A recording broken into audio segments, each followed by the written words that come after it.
अस्सलाम वालेकुम व्यूअर्स, आप देख रहे हैं ज़ेब एफएम डिजिटल और मैं हूं आपका मेज़बान अतीक। और प्रोग्राम जैसे कि आप जानते हैं प्रोग्राम है दी एम्बेसडर, और आज हम आपकी मुलाकात करवाने जा रहे हैं हमारे बहुत ही दिल अजीज़ एक खूबसूरत सी पर्सनैलिटी के मालिक तो वो खुद हैं, और अल्हम्दुलिल्लाह अल्लाह ने उनको बहुत इज़्ज़तों के साथ भी नवाजा है।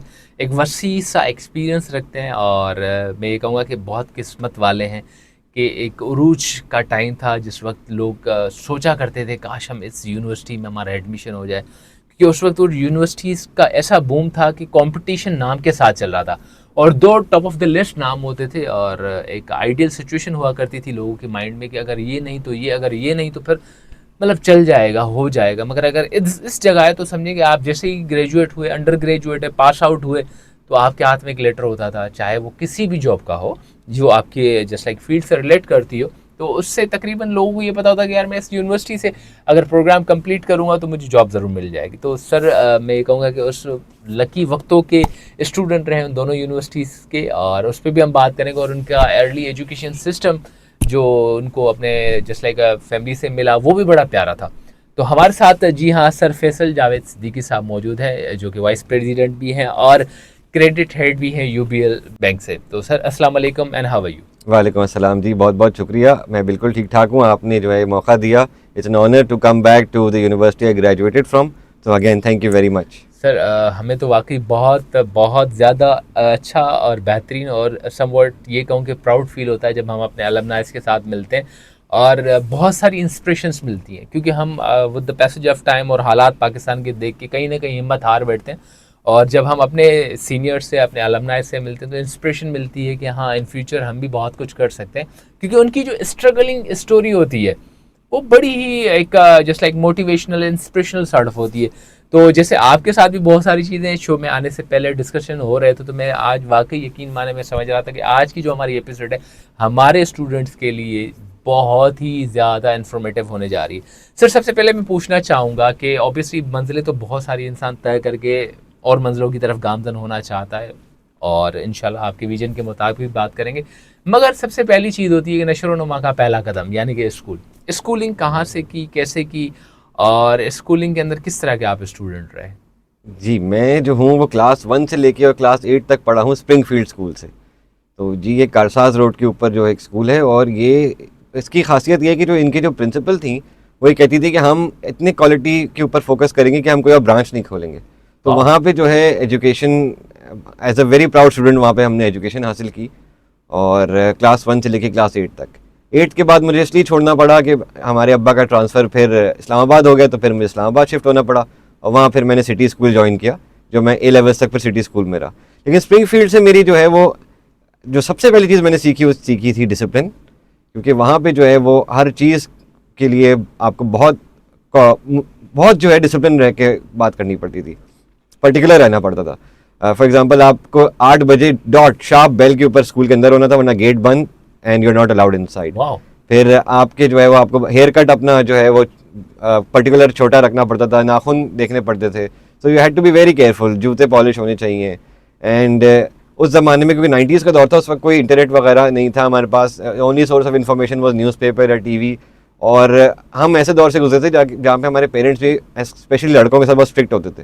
जब हम स्कूल गए तो हमारे टीचर्स भी बड़े स्ट्रिक्ट थे हमारे साथ, स्पेशली जो हमारे एक सर थे, सर बाबर, बहुत बहुत अच्छे इंसान थे, उनसे मेरी आदमी बात भी हुई। वो नेवी में हुआ करते थे, नेवी के रिटायर्ड ऑफिसर थे, तो वो तो थप्पड़ भी लगा देते थे अगर सबक नहीं याद हो तो हम तो ऐसे सख्त दौर से गुजरे हैं, और वो फिर हमारी ऐसी ट्रेनिंग हुई कि हम जो है ना फिर सख्तियाँ हमें ऐसी लगी नहीं, बल्कि हमें ये लगा कि अगर हमारे से सख्तियाँ ये ना हुई भी होती तो हम शायद आज उस मकाम पे नहीं होते जो यहाँ पर आज हैं।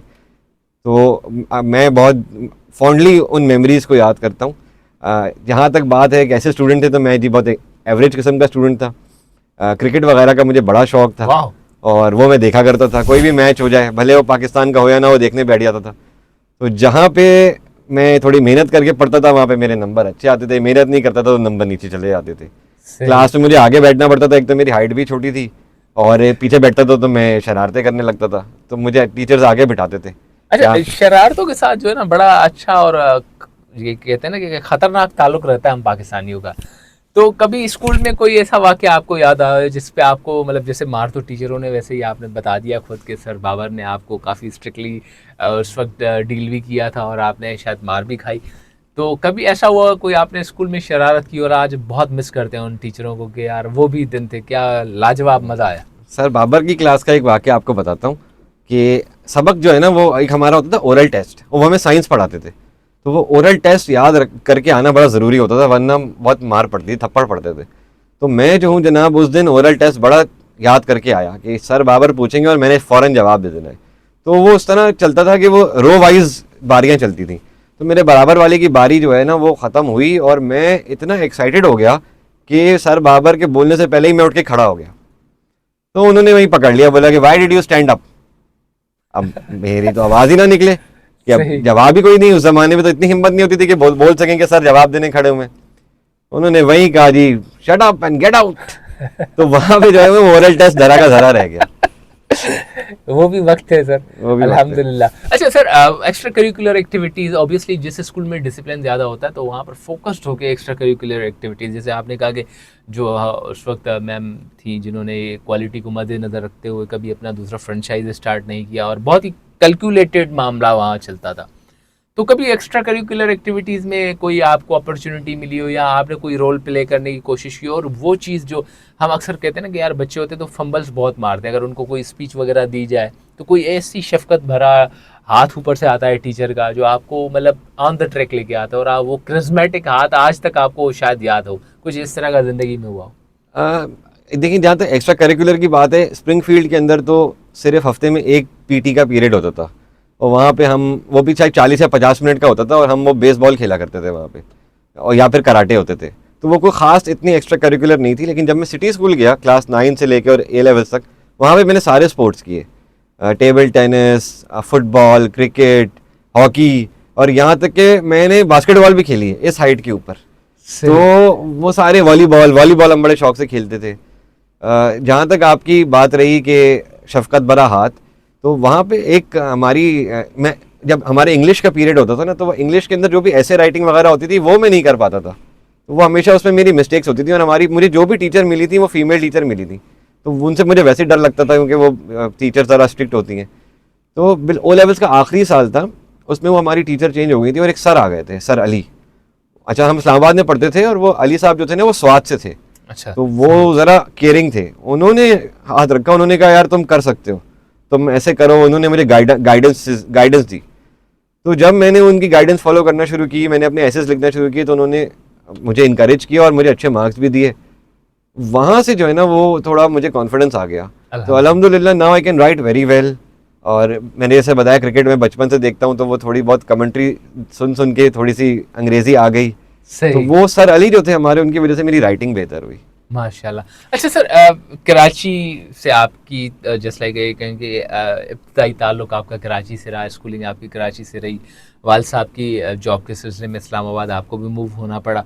तो कराची से जब इस्लामाबाद गए तो कैसा फील हुआ, वहाँ का एटमॉस्फेयर, वहाँ के लोग, वहाँ का, क्योंकि कराची के जो लोग होते हैं वो रात को देर तक जाग रहे होते हैं, मतलब मस्ती मजाक। वीकेंड तो कराची का ऐसा होता है कि रात दिन का कुछ पता नहीं चलता। इस्लामाबाद में एग्जैक्टली मैं भी कुछ अर्सा गया, तो रात को जब 8 बज रहे होते थे तो मैं सोचता था कि इस जंगल में आ गया हूँ यार। तो यकीन माने मैं 15 से 20 दिन बड़ी मुश्किल से मैंने H9 के ब्लॉक के अंदर गुजारे। मैंने कहा भाई मुझे माफ़ कर दो, हमसे ना हो पाएगा, हमें कराची वापस जाना है, यहाँ पर ना पान है ना वही, मतलब जो हमारी ट्रेडिशनली रात को वेल जस्ट लाइक दोस्त खाना पीना खा रहे हैं तो उसके बाद जो है ना पान खा रहे हैं, सिगरेट पी रहे हैं, तो वहाँ पर वो वाला माहौल कराची वाला मुझे फील नहीं हुआ। और ऑब्वियसली आप तो छोटी उम्र में गए, 8 क्लास में, हम तो मतलब just like under graduation program के बाद गए थे, तो हमारे लिए थोड़ा और मामला था। तो मैं ये पूछना चाहूँगा कि इस्लामाबाद की एजुकेशन, कराची की एजुकेशन, वहाँ की लाइफ स्टाइल और यहाँ के लाइफ स्टाइल में कितना टाइम लगा एडजस्ट होने में, और क्या क्या चीज़ें आपने डिफ्रेंशिएट की? जब मैं गया था तो उस वक्त ना समर वेकेशन थी, तो हम लोग मूव भी कर रहे थे अभी, तो हमारे अब्बा मुझे और मेरे छोटे भाई को पहले ही ले गए थे कि चला वहाँ पे तुम लोग सेट हो जाओ। तो शुरू में तो बहुत अच्छा लगा क्योंकि वेकेशन थी, ना स्कूल जाना होता था, जल्दी उठना, रात में भी जो है वो निकले हुए हैं, अब्बा हमें घुमा भी रहे हैं। अच्छा, I8 के अंदर हमारा घर था, I8-3 के अंदर, उस ज़माने में बिल्कुल डेवलप नहीं था, तो सामने हमारे जो है वो खाली प्लॉट हुआ करते थे, बिल्कुल सन्नाटा सुनसान होता था। तो शुरू में तो हमको अच्छा लगा, एक हफ्ते बाद हम बोर होना शुरू हो गए उसके बाद, और हमें याद आ गई कराची की कि हमें तो रिक्शा की आवाज़ ही ना आए, तो न ट्रक का हॉर्न सुनाई दे, इतना खामोशी, इतना सन्नाटा, तो थोड़ा सा स्ट्रगल किया। फिर जब सिटी स्कूल ज्वाइन किया हमने, तो फ़र्क सबसे पहले पड़ा हमारे ऊपर कि वहाँ के जो टीचर्स थे उधर, वो बिल्कुल बिलीव नहीं करते थे हम किसी बच्चे को मार सकते हैं। तो हमें बड़ा अजीब सा लगा कि ये तो मारते नहीं है, तो बच्चे ख़राब हो जाएंगे, हम भी ख़राब हो जाएंगे। तो वहाँ पे फिर मैंने ज़िंदगी की दूसरी साइड देखी, दूसरी साइड इन द सेंस कि थोड़ा राउडी बिहेवियर क्या होता है। कॉरिडोर में बच्चे भागते भी हैं, हमारे स्प्रिंगफील्ड में तो भाग भी नहीं सकते थे। और जब क्लास ख़त्म हो जाती है तो आप सीट पे से खड़े होके जाके खुद वॉशरूम जा सकते हैं, पानी पी के वापस भी आ सकते हैं। स्प्रिंगफील्ड में टीचर की इजाज़त लेनी पड़ती थी। तो वो बिल्कुल ही एक डिफरेंट माहौल था, और उस माहौल के अंदर एडजस्टमेंट में थोड़ा प्रॉब्लम आया। लेकिन आहिस्ता आहिस्ता फिर ये हुआ कि वो दोनों साइड्स हमने देख लिए, हमें पता चल गया कि अच्छा ये भी एक ज़िंदगी है जहाँ स्ट्रिक्ट डिसिप्लिन है, और एक ऐसी भी ज़िंदगी है जहाँ पे थोड़ा सा खुला माहौल है। सही। अच्छा सर, एक बड़ी इंटरेस्टिंग सी चीज़ होती है लाइफ के अंदर, जब हम बच्चे होते तो जैसे आपने कहा वाल साहब आपको वहाँ पर इस्लामाबाद में भी घुमाने फिराने ले जाते थे, और शायद आज हम जिस उम्र के हिस्से में आ चुके हैं तो हम अगर अपने बच्चों को कहीं घुमाने ले भी जाएं तो that doesn't mean so much to us. हाँ बच्चे यार, हम कहीं बैठ जाएंगे फैमिली में या आपस में, जस्ट लाइक अगर मिसेस के साथ जा रहे हैं तो बच्चे खेल कूद कर रहे हैं, हम साइड पे बैठे हुए हैं, फ़र्क नहीं पड़ता। मगर जब हम अपने टाइम को मेमोराइज करते हैं तो शायद हमारे वालिदैन भी यही करते थे, कहीं साइड पे बैठ जाते थे, हम बच्चे खेलते करते थे। तो अब एक चीज़ मुझे बड़ी आपसे इंटरेस्टिंग सी पूछनी है कि कराची में भी आप घूमे फिरे, इस्लामाबाद में घूमे फिरे, वहाँ पर दो ऐसी चीज़ें जो आप कहेंगे यार वाकई अमेजिंग, इस्लामाबाद इज़ इस्लामाबाद। फिर कराची की दो ऐसी चीज़ें बताएं जो आप कहते हैं यार कराची इस मामले में कुछ अलग ही है। देखिए, कराची तो एक हैपनिंग सिटी है। आप रात को 3 बजे भी अगर गाड़ी लेके निकलेंगे तो रोड पे ट्रैफिक होगा जी। सुनसान कोई इलाका नहीं है कराची में। तो कराची की सबसे अच्छी तो बात ये है। इस्लामाबाद की जो अच्छी बात अब हमें लगती है इस उम्र में होके कि वहाँ सुकून है। अब शायद थोड़ा सा रश बढ़ गया है, उधर ट्रैफिक भी बढ़ गया है जी, जी। लेकिन जिस ज़माने में हम गए थे वहाँ अगर आपको सुकून चाहिए तो वही परफेक्ट जगह थी कि दिन भर आप काम करें और रात को मगरिब होते ही जो है वो इतना सन्नाटा हो जाता था कि रात को 8 बजे भी लगता था कि शायद 11 बज गए हैं रात के। बिल्कुल। तो दूसरी चीज़ इस्लामाबाद की अच्छी है कि नेचर से बहुत करीब है। वहाँ पे बारिशों का अपना मज़ा है। फिर वो आपके पूरे पाकिस्तान को कनेक्ट करता है। तो आप वहाँ से अगर आपको वेकेशन पे जाना है, आप 2 दिन के नोटिस पे भी कहीं भी जा सकते हो।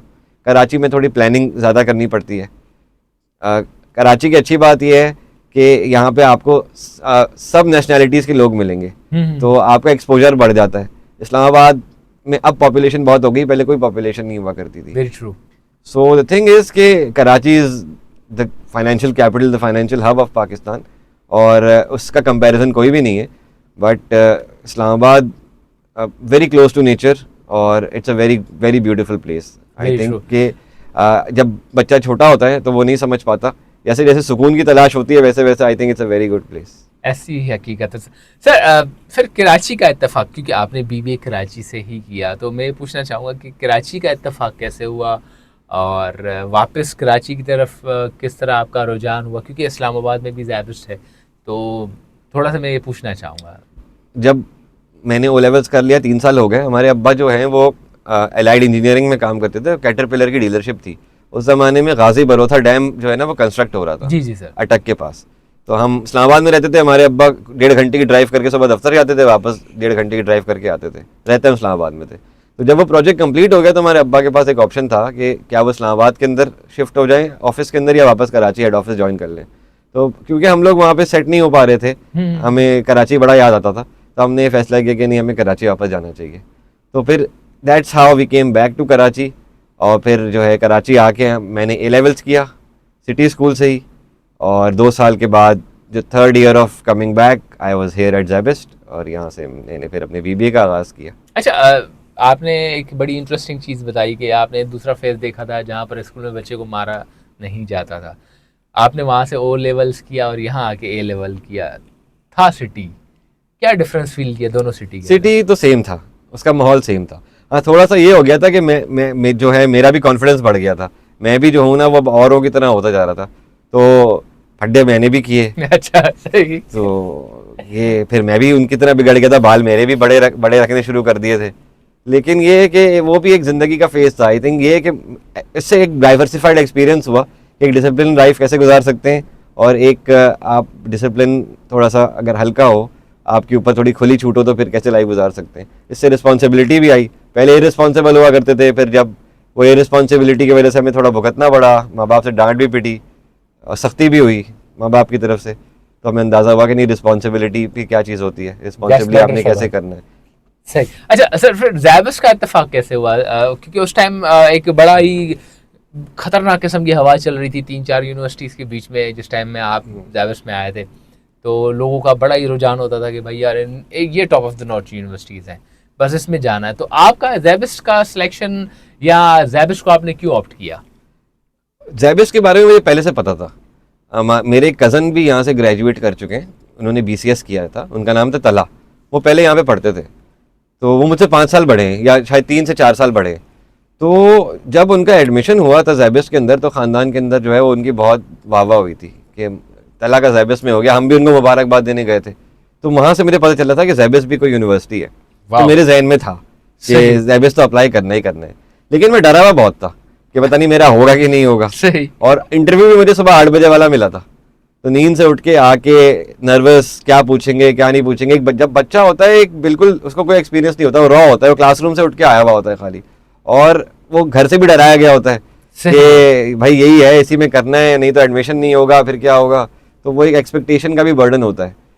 तो इवेंचुअली मैं जब यहाँ पे पहुँचा तो पैनल इंटरव्यू था, और मैंने वो 5 क्वेश्चन मुझसे पूछे थे। उसमें से एक क्वेश्चन मुझे याद है कि उन्होंने उनका, अनफॉर्चुनेटली मुझे इंटरव्यूअर का नाम अभी नहीं याद, बट उन्होंने मुझसे पूछा था कि ऑपरेटिंग साइकिल क्या होता है। मुझे नहीं पता था, तो उस टाइम मैंने उनसे माजरत कर ली कि नहीं जी सॉरी मुझे नहीं पता। बाकी 4 सवाल जो थे उनका मैंने जवाब ठीक ठाक दे दिया, लेकिन मुझे ये डर था कि यार क्योंकि मैंने ये जवाब सही नहीं दिया है, मुझे बल्कि जवाब दिया ही नहीं है, तो मेरा एडमिशन नहीं होगा। सही।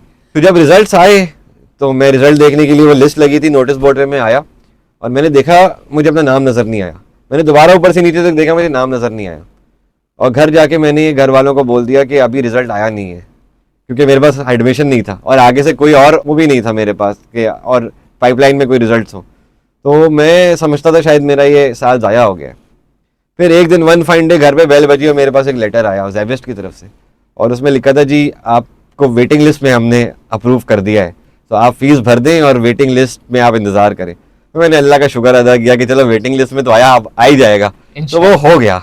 तो उस टाइम वो हो गया। अच्छा, 2003 का जो टाइम था, वैसे ही हमने देखा है कि उस टाइम में जैबिस का बड़ा ही एक खतरनाक किस्म का बूम भी था और एक उरूज था, जैसे कहते हैं ना किसी चीज़ की एक लेवल और ख़तरनाक किस्म का अरूज हो। तो उस टाइम जो है ना बड़ा ये था। और इवन जैसे आपने कहा कि आपके कज़न जो थे तला साहब, और आप खुद सोचे ना कि किसी की एडमिशन पे मुबारकबाद देने एक पूरी फैमिली जा रही, तो उस वक्त आप सोचेंगे उसका क्या बूम होगा। तो सर, पहली जॉब का इत्तेफाक भी आपका जैबिस से ही हुआ, और कैसे हुआ? हमारे एक्चुअली मुझे तो ये पता भी नहीं था कि आप पढ़ाई करते हुए जॉब भी कर सकते हैं। मेरे तो दिमाग में ये था कि आप पहले पढ़ाई करेंगे और पढ़ाई के बाद जब आपको डिग्री मिल जाएगी तो आप जॉब करेंगे। लेकिन हमारी क्लास में जो है वो एक हमारी क्लास फेलो हुआ करती थी, वो जैबिस में पढ़ाया भी है उन्होंने, उनका नाम मेहर था। तो वो उन्होंने जॉब शुरू की थी सबसे पहले, उनको मैंने देखा कि जॉब करते हुए पढ़ाई के दौरान। तो हमारी क्लासेस शाम में होती थी, आखिर में जब हम by the time we reach the end of our degree, तो हमारी क्लासेस शाम में होती थी।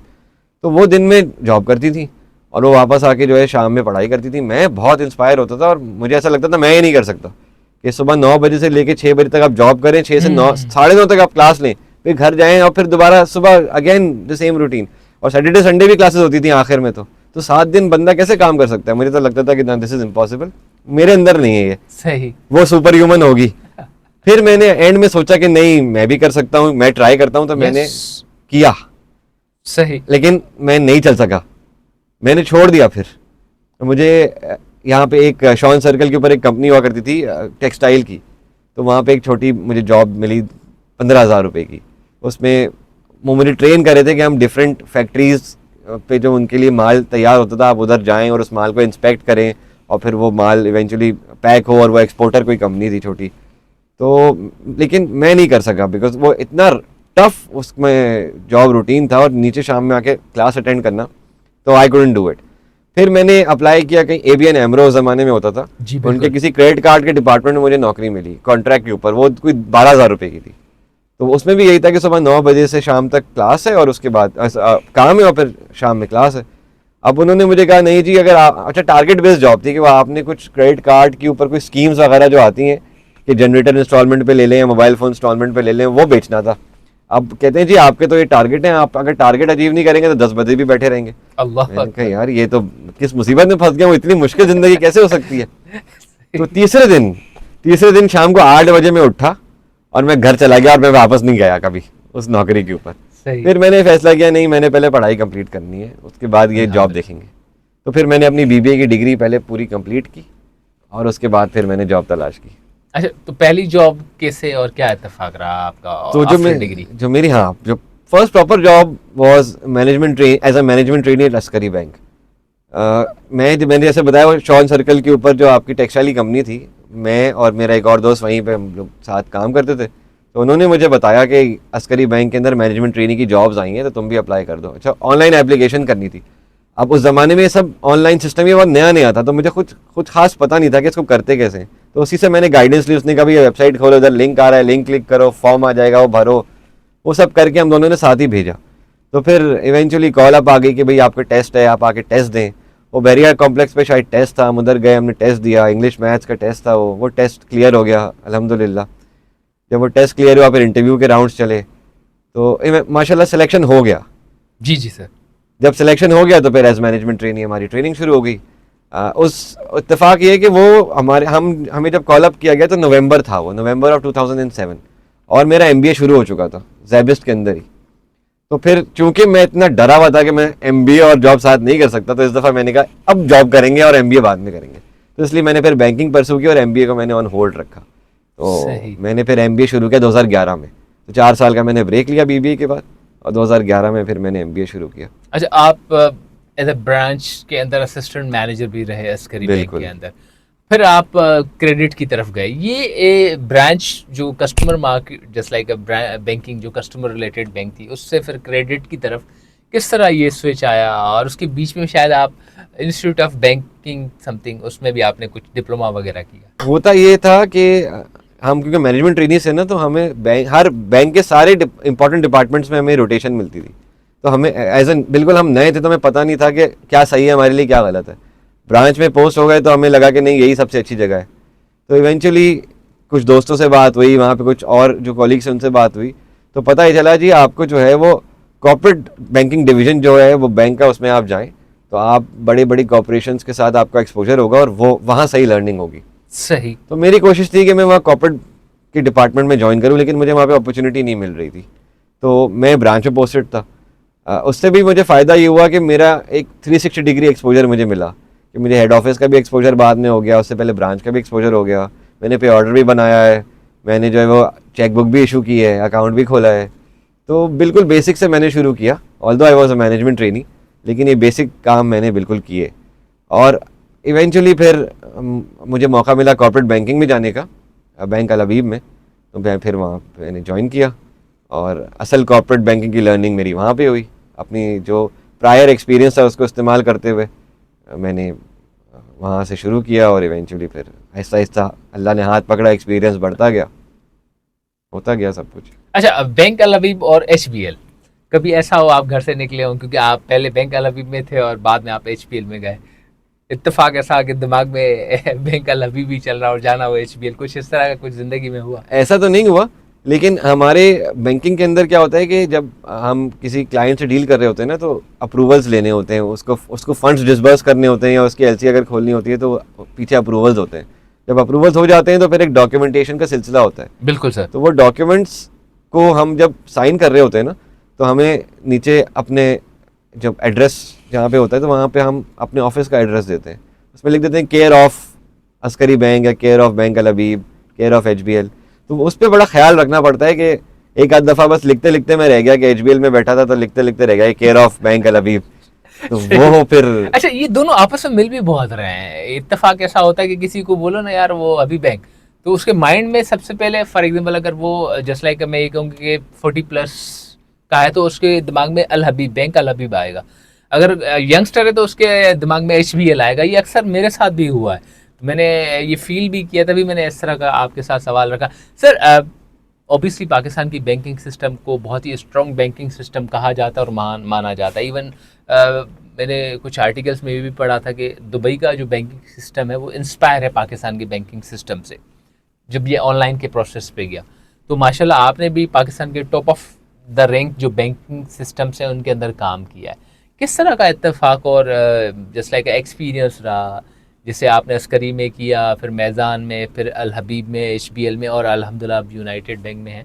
तो ये किस तरह का एक्सपीरियंस, क्या क्या चीज़ें आप देख रहे हैं कि यार वाकई ये चीज़ें जो है ना है लर्निंग के हिसाब से, इनको सिर्फ कंसीडर नहीं करना चाहिए, इनको पूरी तरह से जो है ना अंडरस्टैंड करके अपनी करियर ग्रोथ की तरफ इवॉल्व करना चाहिए। जैसे आपने कहा कि आपको किसी ने एक्सपर्ट ओपिनियन दी कि कॉर्पोरेट में जाओ, एक्सपोजर बढ़ेगा, सारी चीज़ें ठीक इसी तरह से थोड़ा मैं चाहूँगा कि आप हमारे जो स्टूडेंट लिसनर्स हैं उनको थोड़ी इंस्पिरेशनली कुछ बता सकें।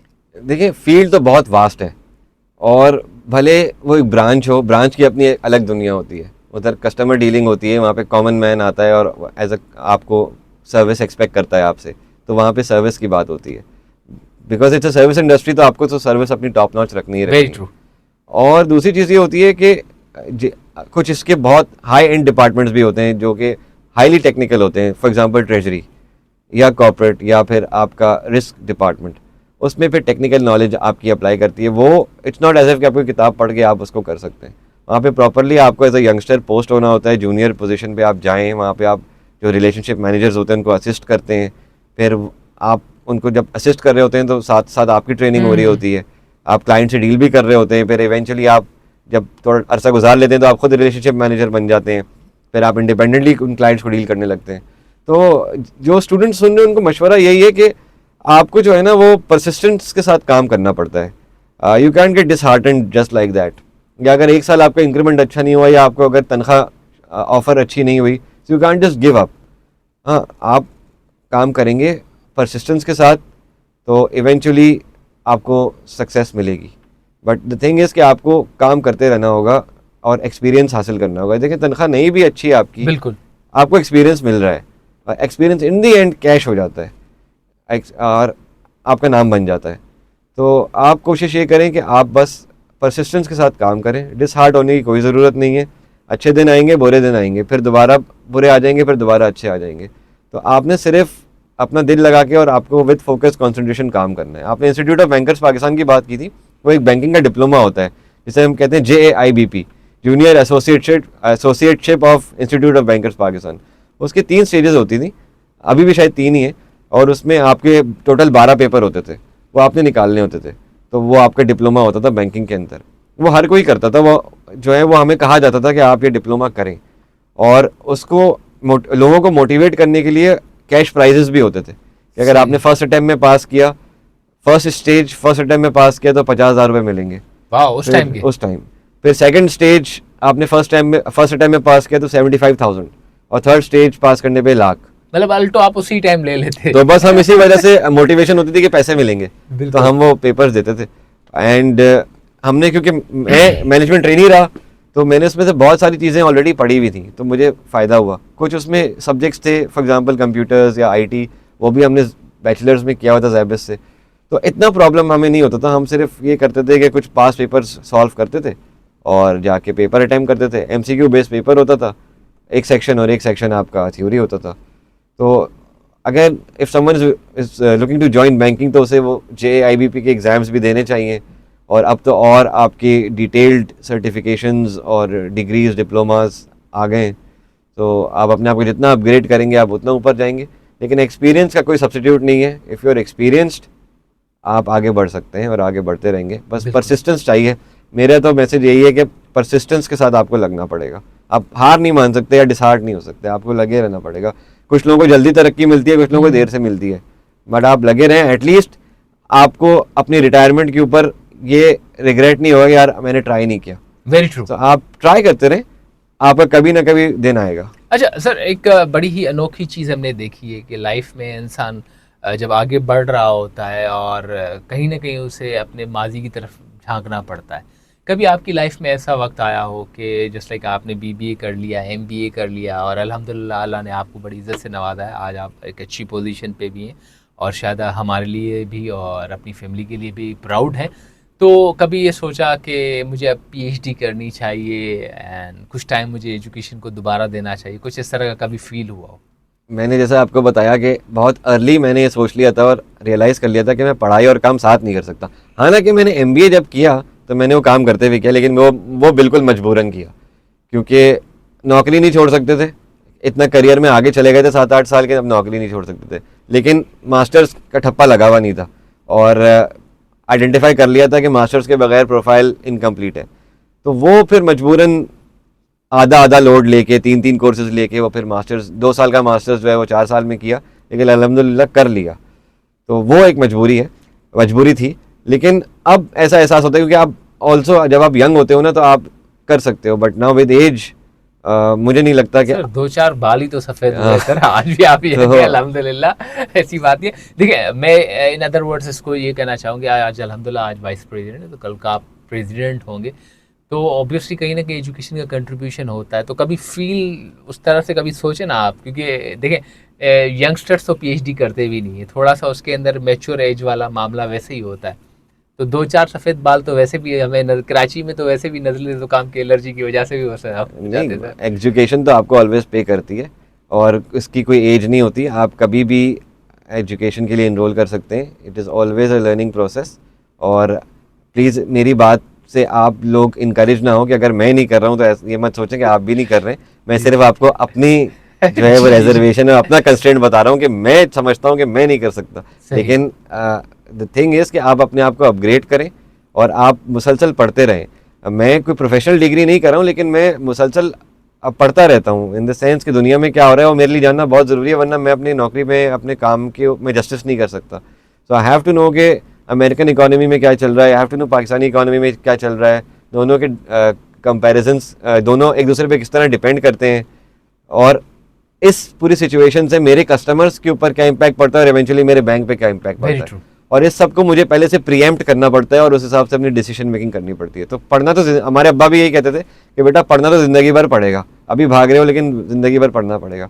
तो पढ़ना तो पड़ता है ज़िंदगी भर। पहले किताब से पढ़ते थे, अब मोबाइल में नोटिफिकेशन आ जाता है तो वहाँ से पढ़ लेते हैं, लेकिन you have to be aware of what's going on around you.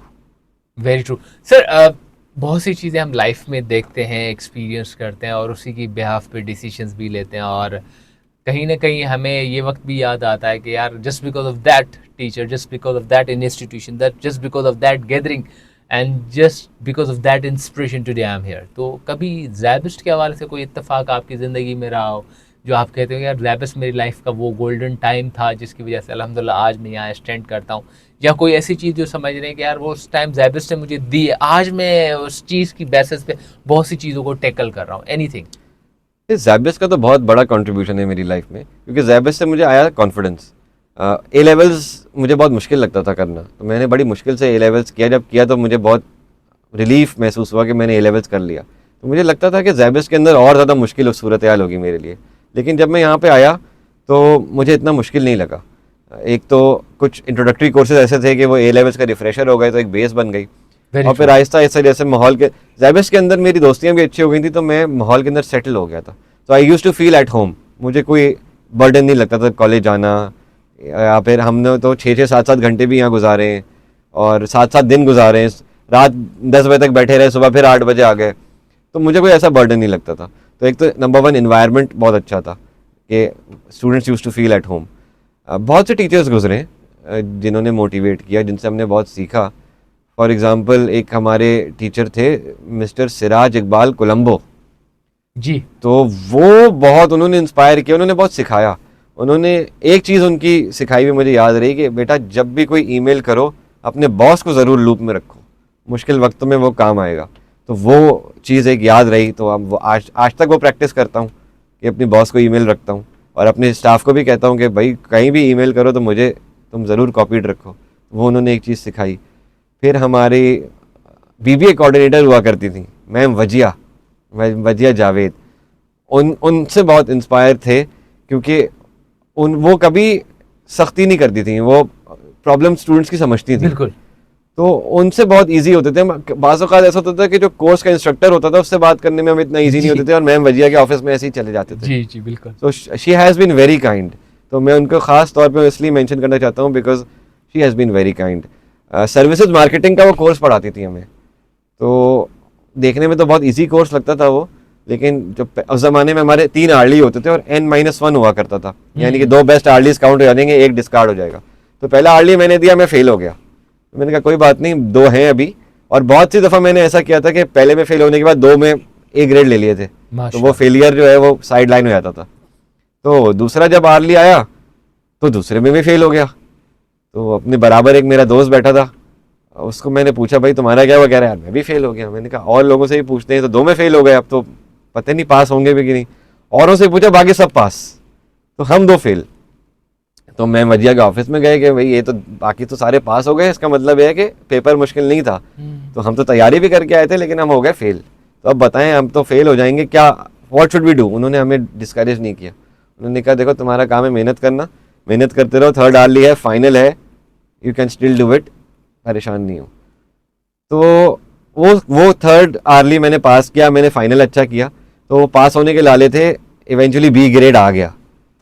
तो मैम वजिया अगर वहाँ डिस्करेज करती तो शायद हम फिर डिस्करेज ही रहते ज़िंदगी में, फिर फाइट बैक करने का जो तरीका है शायद वो नहीं आता। वो अब हम सीख गए कि यार नहीं, किसी भी सूरत हाल के अंदर आप फाइट बैक कर सकते हैं। तो एक ये भी एजुकेशन है for the listeners and for the viewers कि नेवर गिव अप, आप एंड तक चलते रहें, बस एंड तक चलते रहें, don't worry about the result, focus on the process और एंड तक चलते रहें। फिर जो भी होगा, अगर रिजल्ट अच्छा नहीं भी आएगा तो आप ये कह सकते हैं कि I tried. Yes, that's so effort is very important for your own good, आपने ज़हनी सुकून के लिए you have to give in 100% every time, जब तक कि आप उस कोर्स में इनरोल्ड हैं। ये एक चीज़ मानी जाती है, अक्सर मैंने लोगों के मुंह से सुना है कि ज़ैबर्स का बच्चा जब भी कहीं किसी प्रेजेंटेशन के लिए खड़ा होता है तो वो मतलब एक वॉरियर की तरह प्रॉपर प्रेजेंटेशन, मतलब उछाड़ पुछाड़ करके मामला सेट करके और इतना प्रिपेयर्ड होता है कि अगर कोई भी उसके साथ सवाल करे तो वो अपना, अगर उसका इंफॉर्मेशन लेवल उतनी खतरनाक नहीं है तो मगर वो अपने डिफेंसिव पॉइंट को जानता है कि मैं इसको डिफेंड कैसे करूँगा। तो कभी ऐसा इत्तेफाक हुआ आपके लाइफ में? बिल्कुल हुआ। मैं अपने ज़ैबर्स की पहली प्रेजेंटेशन बताता हूँ आपको। एक कोई भी आर्टिकल हमको कोई मुझे कोर्स का नाम याद नहीं, लेकिन मिस शैला नजीब सिद्दीकी हुआ करती थी उस ज़माने में, वो बड़ी स्ट्रिक्ट मानी जाती थी। तो उन्होंने कहा था जी ये आप कोई भी एक आर्टिकल जो है वो आप पढ़ेंगे और उसको आके प्रेजेंट करेंगे, स्लाइडें ही बनाएंगे। तो उस ज़माने में वो USB वगैरह तो होती नहीं थी, वो हम स्लाइड्स बनवाते थे फोटोकॉपियर के सामने से और वो उसको प्रोजेक्टर पे लगा के स्लाइड दिखाते थे। खैर हमने स्लाइड व्लाइड सब बना दी, हम सामने खड़े हुए प्रेजेंट करने के लिए, और मैम ने अभी वहीं पकड़ लिया, बोला कि आप ऐसे जीन्स के अंदर प्रेजेंटेशन देंगे, आप सैंडल्स में प्रेजेंटेशन देंगे, शर्ट पे टाई भी नहीं पहनी है आपने। तो दैट डे आई लर्न कि no you have to be presentable to present. तो ये suit tie good dressing miss Shaila Najeeb ने वहाँ से सिखाई हमको। उस वक्त तो लगता था यार ये क्या बेइज्जती कर रही हैं, हमारी सख्ती कर रही हैं, लेकिन नाउ आई अंडरस्टूड कि वो किसी मकसद से था और वो अच्छा हुआ कि वो हुआ। उसके बाद फिर हमने जब भी प्रेजेंटेशन दी तो हम तैयार होके आते थे और प्रेजेंटेशन देते थे। अब जहाँ रही बात डिफेंस की, तो एक मीडिया मैनेजमेंट का हमारा कोर्स था, उसके ऊपर हमें जो है ना कोई फर्जी प्रोडक्ट बना के उसको प्रेजेंट करना था और ये बताना था कि इस प्रोडक्ट को इंडोर्स करने के लिए कौन सा सेलिब्रिटी लेंगे। तो उस ज़माने में इंडिया की टीम पाकिस्तान आई थी क्रिकेट खेलने, उनके उसमें विकेट कीपर नया आया था महेंद्र सिंह धोनी। तो उस ज़माने में उसके बड़े बाल हुआ करते थे, तो हमने कहा जी हम वो जेल बनाएंगे एक, और जेल के इंडोर्समेंट के लिए हम धोनी को लेंगे। तो वहाँ पे जो है जनाब हुआ ये था कि कोई मैच शायद इंडिया जीता था या हारा था, बट परवेज़ मुशर्रफ उस ज़माने प्रेसिडेंट होते थे, तो उन्होंने तारीफ़ कर दी थी धोनी के, भैया आपके बाल बड़े अच्छे हैं, आप ऐसे ही रखें। तो वहाँ पे किसी ने सवाल किया कि धोनी के तो बाल जो हैं वो बहुत गंदे लगते हैं, इतने बड़े हैं और वो ऊपर से कलर करता है, तो आप जो है वो ऐसे बंदे को आप इंडोर्समेंट के लिए लेंगे, किसी स्मार्ट बंदे को लेंगे जिसके स्मार्ट हेयर स्टाइल हो। तो वहाँ पे वो मुझे जहन में क्लिक कर गई थी बात। मैंने कहा जी प्रेसिडेंट ऑफ पाकिस्तान ने उसकी तारीफ़ की है तो आप उसकी क्रिटिसाइज़ करने वाली कौन होती हैं? नहीं जी हम तो इसी को लेंगे। तो वो टीचर खड़े हुए थे, उन्होंने पॉइंट समझा, उन्होंने हमें A ग्रेड दे दिया। तो यहाँ से हमने सीखा कि नहीं, हॉस्टाइल क्राउड को भी हम कैसे टैकल कर सकते हैं। एक लॉजिक को ऑब्वियसली किस तरह प्रोसेस करके एक उसकी पूरी इमेजिनेशन आपने क्रिएट की। और फिर हम जब गए थे प्रेजेंट करने, क्योंकि वो हम एक हेयर जेल का प्रोडक्ट लेके आए थे, तो अपने बालों में जेल वेल लगा के और खूब तैयार होके हम गए, तो वो भी एक बड़ा एक्सपीरियंस है। वो प्रेजेंटेशन मुझे याद रही just because of this answer I gave के नहीं, प्रेसिडेंट ऑफ पाकिस्तान ने वो धोनी की बड़ी तारीफ की है। अच्छा, आपने बायो मेजर्स किए बैंकिंग मार्केटिंग एंड फाइनेंस के अंदर। बिल्कुल। तो बैंकिंग आपका जैसा एक सेक्टर बन गया जिसके अंदर आप काम कर रहे थे, तो मार्केटिंग प्लस फाइनेंस किस तरह आप समझते हैं कि क्या क्या एक्सपीरियंसेस रहे और किस तरह आपके करियर में इसने कंट्रीब्यूशन दिया ग्रोथ? देखिए मार्केटिंग तो मुझे नेचुरली आती थी, मतलब मार्केटिंग के कोर्सेज मुझे कभी प्रॉब्लम नहीं होता था, मुझे समझ भी आती थी और मैं उसमें ग्रेड्स भी अच्छे ले लेता था। फाइनेंस के अंदर थोड़ा सा अपने आप को अप्लाई करना होता था। तो जब मेजर्स का टाइम आया ज़ैबेस्ट के अंदर तो मैंने मार्केटिंग चूज़ किया, बिकॉज मैंने सोचा कि फिर आप किसी FMCG के अंदर निकल सकते हैं। मुझे मौका भी मिला था, एक हमारी क्लास में क्लासमेट थी, तो उन्होंने मुझे फ़ोन करके कहा था कि I have arrange an interview for you. वो यूनिलीवर में काम करती थी, तो उन्होंने मुझे कहा था कि आप यूनिलीवर के अंदर आपका मैंने इंटरव्यू अरेंज किया, आप चले जाइएगा। मैं लेकिन जा नहीं सका था, बिकॉज उस ज़माने में मैंने ये सोचा हुआ था कि मैं पहले बैचलर्स अपना कंप्लीट करूँगा फिर जॉब करूँगा, वरना मेरी GPA गिरेगी। तो खैर जब यूनिलीवर नहीं जा सका तो ज़ैबेस्ट कंप्लीट हुआ। कंप्लीट होने के बाद पहली ऑफ़र ये बैंकिंग से आई, और मैनेजमेंट ट्रेनी पोजीशन थी उस ज़माने में, क्योंकि मैंने अपनी इंटर्नशिप भी MCB के अंदर की हुई थी। जी जी बिल्कुल। तो वहाँ पे कुछ लोगों ने मुझे बताया था कि आप अगर एज अ मैनेजमेंट ट्रेनी कर लेगा किसी बैंक में तो आपका करियर सुधर गया। तो चूँकि मुझे मैनेजमेंट ट्रेनी की ही ऑफ़र आई थी और अस्करी बैंक था, बैक्ड बाय द AWT, तो इस वजह से मैं फिर कहा कि नहीं, now this is the career for me, I am getting good money, management trainee बन रहा हूँ, so let's step into track this. पे आ रही है। हाँ, और उस ज़माने में जी अब्बा पॉकेट मनी देते थे महीने की 700 रुपये। उस ज़माने में 700 रुपये भी बहुत होते थे। तो वहाँ पे हमें नौकरी मिली थी 35,000 रुपये की, तो वो बहुत लग रहे थे। तो हमने कहा नहीं, लेट्स गो इनटू इट। फिर जो मेरा एक बड़ा अच्छा दोस्त था वो भी मेरे साथ सेलेक्ट हो गया था, तो हमने कहा चलो अच्छा है, दो दोस्त मिलके जाएंगे तो ऑड भी नहीं लगेगा, सेटल होने में भी मसला नहीं होगा। तो वी डिसाइड कि नहीं, पहली नौकरी जो मिली हम उसी के ऊपर चले जाते हैं। अगेन ये I would consider this as bad on my part कि मेरा कोई पहले से गोल नहीं था कि मैंने करना क्या है। तो the students listening and watching this, at least try and make up your mind कि आपने करना क्या है और उस गोल को फॉलो करें, no matter what it is. मेरा कोई गोल नहीं था, मुझे कुछ नहीं पता था कि मैं क्या करने वाला हूँ। I had left myself completely to luck कि जो होगा देखी जाएगी। तो आप ऐसा ना करें, try to set a goal and try and achieve it.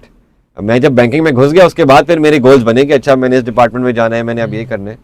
But banking में घुसने से पहले आई हैड नो क्लू कि मेरा करियर क्या होगा, मैं करने क्या वाला हूँ। अच्छा सर, बात करियर की, ग्रोथ की और गोल्स की चल रही है, और अल्हम्दुलिल्लाह आज आप वाइस प्रेसिडेंट की पोजीशन पर भी हैं। मैं ये जानना चाहूँगा कि आप अगले 5 साल के बाद किस पोजीशन पे अपने आप को देखते हैं? जी, मैं अभी साउथ को हेड करता हूँ, साउथ का रीजन। तो obviously the next target is कि मैं पूरी कंट्री को हेड करूँ, इंशाल्लाह। और उसके बाद फिर नेक्स्ट टारगेट ये है कि मैं as a chief risk officer इंशाल्लाह। अपने आप को एलिवेट करता हुआ देखूँ। And then sky is the limit, president of course, that is the main goal, the end goal. इंशाल्लाह। मेहनत करते रहना मेरा काम है, वो मैं करता रहूँगा। एंड मेहनत सिर्फ ये नहीं कि आप मेहनत कर रहे हैं, it has to be in some direction, it has to be smart work. That's आपको true. पता होना चाहिए कि आप जो मेहनत आज कर रहे हैं उसका रिजल्ट आपको पहले से पता होना चाहिए। You have to believe, you have to see the you have to have a vision first कि इसका एंडिंग क्या है, सी द एंड फर्स्ट, और फिर अपना काम शुरू करें।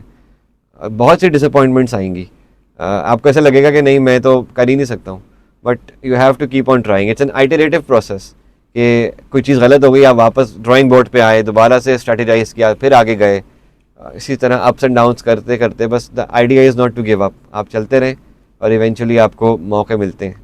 अच्छा सर, फैमिली में, ख़ानदान में हम जस्ट लाइक अपने बड़ों को देखते हैं, वाल साहब को देखते हैं, चाचू को देखते हैं, मामू को देखते हैं, नाना को देखते हैं, दादा को देखते हैं, इंस्पिरेशन होती है हमारे लिए, और रोल मॉडल्स भी वो हमारे लिए होते हैं कि यार उन्होंने यहाँ से पढ़ा, ये किया, ये उनकी लाइफ की अचीवमेंट्स है यहाँ तक, और उन्होंने यहाँ से शुरू किया और था और अल्हम्दुलिल्लाह आज यहाँ तक पहुँचे हैं।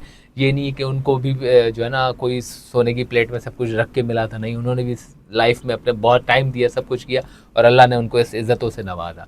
तो ये सारी स्टोरियाँ बच्चों के लिए बड़ी इंस्पिरेशनल भी होती हैं। मैं ये जानना चाहूँगा, या मैं आपसे ये चाहूँगा कि आप हमें गाइड करें, हमारे जो न्यू यूथ है।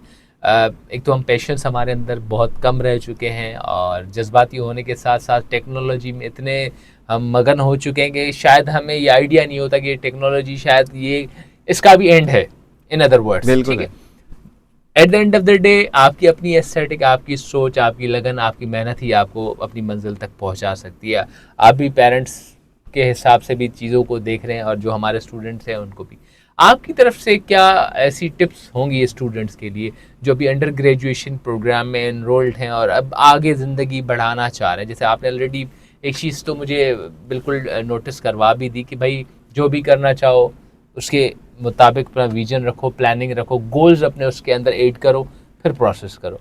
मगर मैं चाहूँगा कि वाइडर स्पेयर पे, क्योंकि प्रोग्राम का टाइम भी अपने इख्तिताम की तरफ जा रहा है, और कहते हैं ना कि छोट तवील सा एक टाइम मिलता है जिसमें हमें बहुत सी चीज़ें डिस्कशन करनी है। इवन मेरे पास सवालात भी बहुत हैं जो ऑब्वियसली वक्त की कहते नहीं हो पाएंगे, मगर चाहूँगा कि कोई ऐसा मैसेज जिससे हम अपने यूथ को एक चीज़ बता सकेंगे, यार ये चीज़ें जो है ना कॉर्पोरेट में नहीं चलेंगी। देखिए क्रिकेट की ज़बान में समझाता हूँ, T20 जो है ना वो ना खेलें, टेस्ट मैच समझ के खेलें। आपको लंबा जाना है और पेशेंस रखनी है। Patience is very important. अगर आपके अंदर पेशेंस नहीं है तो आप आगे जाके एक्सपोज हो जाएंगे। जब आपके अंदर पेशेंस नहीं होती ना तो आप कहीं ना कहीं जाके डेस्परेट हो जाते हैं। जब डेस्परेट होते हैं तो गलत फैसले करते हैं। Don't be desperate, be patient, be persistent और आप आगे बढ़ते रहें। Your next day should be better than the previous day indeed. And try to keep yourself developing. आहिस्ता आहिस्ता अपने आप को डेवलप करते रहें, पर्सनैलिटी को डेवलप करें, अपनी नॉलेज को करें। कोई डिग्री ले सकते हैं तो वो ले लें। आप कभी सेटिस्फाइड ना हो, जस्ट कीप ऑन गोइंग। अगर आप सेटिस्फाइड हो गए तो वो आपका आखिरी दिन होगा। वो मैस्लोज हायरार्की ऑफ नीड्स है ना कि सेल्फ एक्चुअलाइजेशन, तो सेल्फ एक्चुअलाइजेशन भी वो थोड़ी देर के लिए होती है। उसके बाद दोबारा आप एस्टीम नीड्स पे आ जाते हो और उसके बाद दोबारा आपको किसी और चीज़ के लिए कोशिश करते हो, किसी और चीज़ की ख्वाहिश हो जाती है और फिर वो मिल जाती है, फिर दोबारा सेल्फ एक्चुअलाइजेशन पे चले जाते हो। So it's an iterative process, वो अप एंड डाउन है। Never get satisfied.